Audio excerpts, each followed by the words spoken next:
라는 제목으로 함께 은혜 받기를 원합니다. 하나님께로부터 오는 묵시, 계시가 없으면 백성이 방자에 행한다는 겁니다. 방자에 행한다는 말은 뻔뻔스럽고 건방진 행동을 한다는 겁니다.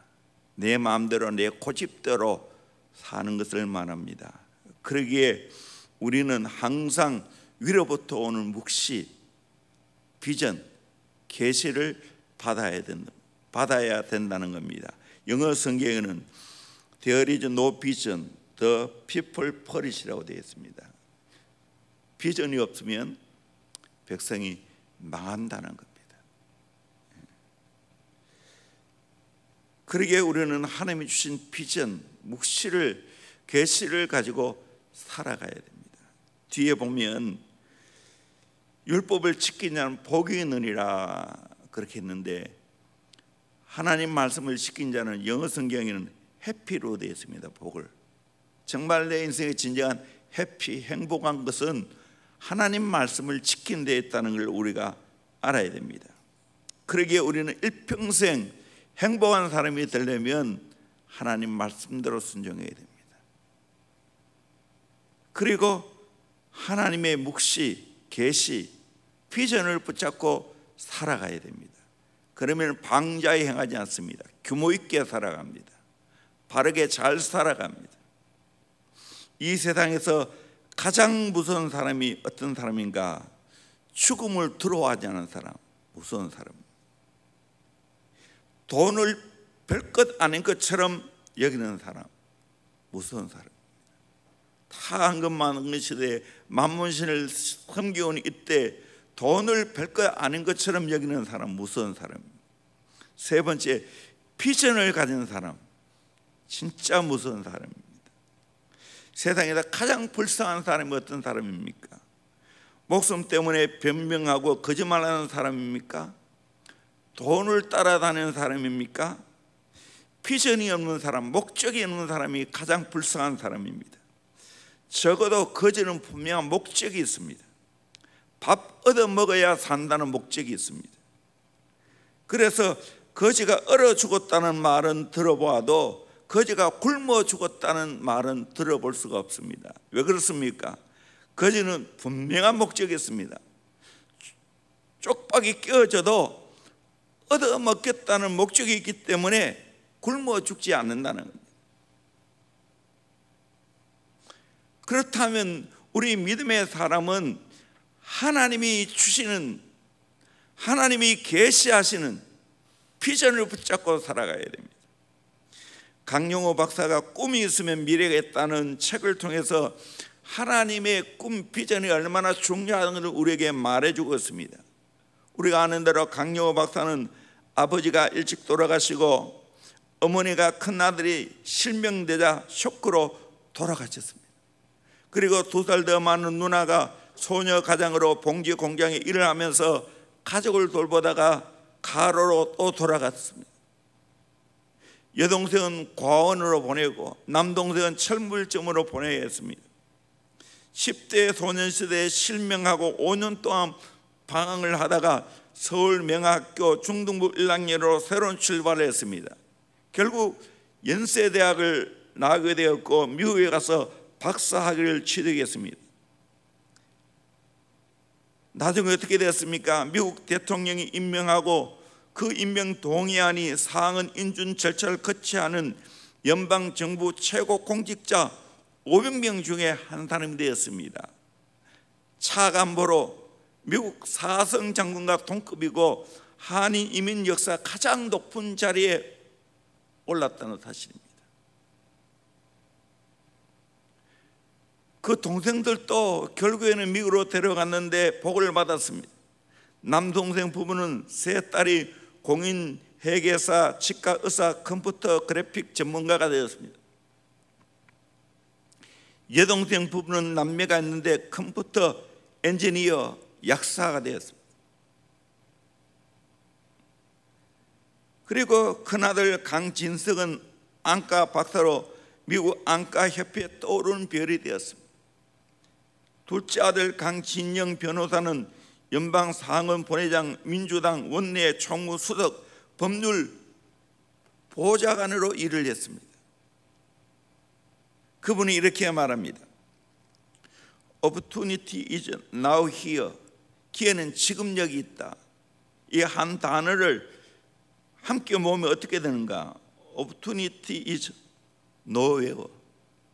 기회는 아무 곳에도 없다. 한 끗 차이입니다. 어디에 붙이냐에 따라 차이 납니다. 그러므로 우리는 내 인생의 모든 상황 속에서 기회를 잡아야 됩니다. 위기는 새로운 기회라는 말이 있지 않습니까? 강영호 박사도 실명의 약점을 3가지 감사 조건으로 여기며 살았습니다. 그 조건이 뭔가? 첫째는 기독교 가치관이 뿌리를 내린 미국 사회에서는 자기의 치명적인 약점이 강점이 되는 수가 종종 있다는 겁니다. 앞을 못 보는 그것이 오히려 강점되어서 한국 이민 역사상 최고 높은 자리에 올라갔습니다. 실명은 오히려 비전의 사람이 되게 해주었다는 겁니다. 시력, 사이트, 비전. 동의어로 쓰일 때도 있지만 다르게 쓰일 때도 있습니다. 시력으로는 시야에 눈이 들어오는 것을 볼 수 있지만 두뇌의 비전으로는 현재는 물론 지나간 과거도 기억을 통해 볼 수 있을 뿐만 아니라 기억과 상상을 통하여 미래도 함께 볼 수 있다는 겁니다. 그냥 사이트 보는 것보다는 비전이 더 큰 개념이라는 것을 말씀해 주고 있습니다. 헬런 켈러도 육안의 시력과 비전의 차이를 말하기를 이 세상에서 가장 불쌍한 사람은 육안의 시력은 있으나 비전이 없는 사람이다 라고 말했습니다. 셋째로 나의 실명은 2 아들을 삼시를 갖춘 섬기는 지도자로 교육하는데 긍정적인 자산이 되었다라고 말했습니다. 삼시가 뭐냐? 컨피던스, 실력, 캐릭터, 인격, 커미트먼트, 헌신, 이 3가지가 있어야 된다. 필립스 아카데미가 주장하는 것입니다. 미국에 가면 2 유명한 사립학교가 있습니다. 세무엘 필립스가 세운 엑스터 아카데미가 있습니다. 존 필립스가 세운 엔도버 아카데미가 있습니다. 이 양 학교가 미국 주류 사회를 이끌어가고 있습니다. 그들은 나 자신을 위해서가 아닌 하나님의 영광을 위해서, 지역 사회와 국가와 세계 유익을 위해서 일하기를 소망하고 있다는 것입니다. 돈 버는 기술을 안 가르쳤는데 여기에서 100만 장자가 나왔습니다. 가장 많이 나왔습니다. 명성을 추구하라고 교육하지 않았는데 미국 저명한 인명사전의 동문 35명당 1명꼴로 오를 정도로 유명한 명사를 배출했습니다. 권력을 가진 강자가 아니라 리더를 섬기는 리더가 되라고 했는데 부시 대통령 부자를 위시해서 권력자를 가장 많이 배출했습니다. 1, 20년 통계가 아니라 20세기 100년에 걸친 통계입니다. 이 삼시는 2 성경의 말씀에서 나왔습니다. 첫째는 고린도전서 10장 31절. 그러니 너희가 먹든지 마시든지 무엇을 하든지 다 하나님의 영광을 위하여 하라. 하나님 영광을 위하여 살아간다는 겁니다. 두 번째는 누가복음 6장 38절. 주라 그래야면 너에게 줄 것이니 곧 후히되어 누르고 흔들어 넘치도록 하여 너에게 안겨주리라. 이 말씀으로 살 수 있도록 만들었다는 거예요. 노블리스 오블리제라는 말이 있지 않습니까? 가진 자가 더 책임의식을 가지고 살아야 한다는 말입니다. 영국 사회도 귀족 계급의 사람들이 전쟁이 나면 제일 먼저 전쟁터에 달려갑니다. 우리 제자빈 아카데미와 함께 하버드 대학에 갔을 때 하버드 교회 안에 전쟁터에 나가 죽은 사람의 이름이 쭉 벽에다가 기록되어 있는 걸 봤습니다. 그걸 보고 참 감동을 받았습니다. 그렇다면 하나님의 교회는 하나님이 보여주신 비전이 있어야 되지 않겠습니까? 계시가 있어야 되지 않겠습니까? 저와 여러분의 인생 가운데서 하나님이 보여주시는 계시가 있어야 되지 않겠습니까? 왜 기도합니까? 이 비전을 보기 위해서 기도하는 겁니다. 이 분명한 계시를 가지고 인생을 살아가면 아무리 힘들고 어려워도 그 어려움을 이겨낼 수가 있습니다. 지금 코로나 바이러스가 아무리 횡행한다 할지라도 꿈과 비전이 있는 사람은 돌파해 나갑니다.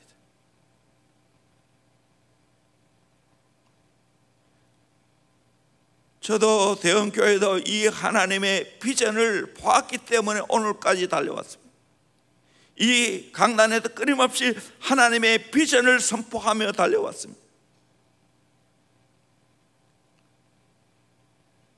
세계의 복음화 비전, 땅끝까지 선교를 해야 된다는 주님의 지당 명령을 따라서 그 선교의 사명을 감당하는 사람이 바로 예수의 제자 아닙니까? 그래서 예수의 제자를 키우기 위해 35년간 달려왔습니다. 이 비전을 결코 우리는 놓칠 수가 없습니다. 이 비전을 붙잡아야 됩니다. 보다 어릴 때부터 이 비전을 붙잡아야 됩니다. 하나님 나라 비전, 하나님 나라 확장을 위해 내 인생을 던지는 비전, 세계의 선교를 꿈꾸고 내가 먼저 예수의 제자가 되고 내 가정에서 사랑하는 자녀들, 사랑하는 손자, 손녀를 예수의 제자로 키워야 됩니다. 그리고 우리 교회 안에서 정말 목숨 걸고 예수께 인생을 던지는 예수의 제자를 키워야 됩니다. 이것이 우리의 비전입니다. 이 비전이 있는 사람은 내 인생 방자에 행하지 않습니다. 똑바로 인생을 삽니다. 이 비전이 있는 사람은 하나님 말씀대로 순종합니다. 그러니까 행복합니다. 저와 여러분들은 정말 하나님 앞에서 이 비전 붙잡고 살아갈 수 있기를 주의 이름으로 축원합니다. 이 비전이 있는 사람은 어떤 일을 해도 어느 곳에 가도 이 비전을 붙잡고 살아갈 수가 있습니다. 이 비전을 하나하나 성취해 갑니다. 그것이 우리가 해야 할 일입니다. 이 비전이 있는 사람은 세상의 시장 것에 인생을 낭비하지 않습니다. 그렇다면 더러운 죄의 내 인생을 드리겠습니까? 망가지게 하겠습니까? 정말 저와 여러분은 하나님이 우리에게 보여주시는 이 비전, 이 계시를 붙잡고 살아가는 은혜가 있기를 주의 이름으로 축원합니다. 그러면 하나님 앞에 멋진 일생 살아갈 수 있어요. 하나님의 위대한 가업에 내가 순종할 수 있어요. 우리 모두는 이 비전에 함께 동력해야 되는 겁니다. 이 비전에 함께 동기가 되어서 사탄을 싸워야 되고 타락한 세상을 싸워야 되고 세상 문화와 싸워야 되고 타락한 내 육의 본능과 싸워 이겨야 됩니다. 그럴 때 아름다운 열매를 맺게 될 줄로 믿습니다. 가면 갈수록 좋아지게 될 줄로 믿습니다. 행복한 인생을 살게 될 줄로 믿습니다. 저와 여러분을 먼저 이 비전을 붙들고 다음 세대에 이 비전을 제시하고 함께 이 비전에 내 인생을 불태우는 멋진 삶을 살아갈 수 있기를 주의 이름으로 축원합니다. 기도하겠습니다. 오늘 말씀을 생각하면서 우리 함께 기도했으면 좋겠습니다. 비전이 없는 사람은, 계시가 없는 사람은 방자에 행한다고 했어요. 망한다고 했습니다. 그리고 하나님 말씀을 붙잡고 살아가는 사람은 복이 있고 행복하다고 했습니다. 우리는 이런 멋진 인생 살아가야 되지 않겠습니까? 하나님이 이 땅에 비전과 사명으로 보내셨습니다. 비전을 어릴 때부터 제대로 붙잡고 이 비전에 내 인생을 불태울 수 있기를 소망합니다. 엔도버 엑스터 같은 그 고등학교가 결국에는 하나님이 주시는 말씀의 비전 따라 살아갈 때 좋은 대학에 다 들어갔습니다. 그리고 미국을 선도하는 인재를 배출했습니다. 하나님, 우리 대형교회 이 꿈이 있습니다. 제자비에도 이 꿈이 있습니다. 다음 세대를 선도해가는 지도자를, 리더를 키울 수 있게 하여 주시길 원합니다. 우리 모두가 하나님의 비전, 하나님의 계시를 붙잡고 살아가야 됩니다. 하나님 말씀대로 순종하는 삶을 살아가야 됩니다. 그럴 때 행복하게 될 줄로 믿습니다. 세계 복음화에 내 인생을 불태워야 됩니다. 진짜 내가 예수의 제자가 되고 예수로 살아가는 멋진 인생이 되게 하여 주시옵소서. 우리 힘있게 주의 세모 외치면서 기도하겠습니다. 주여.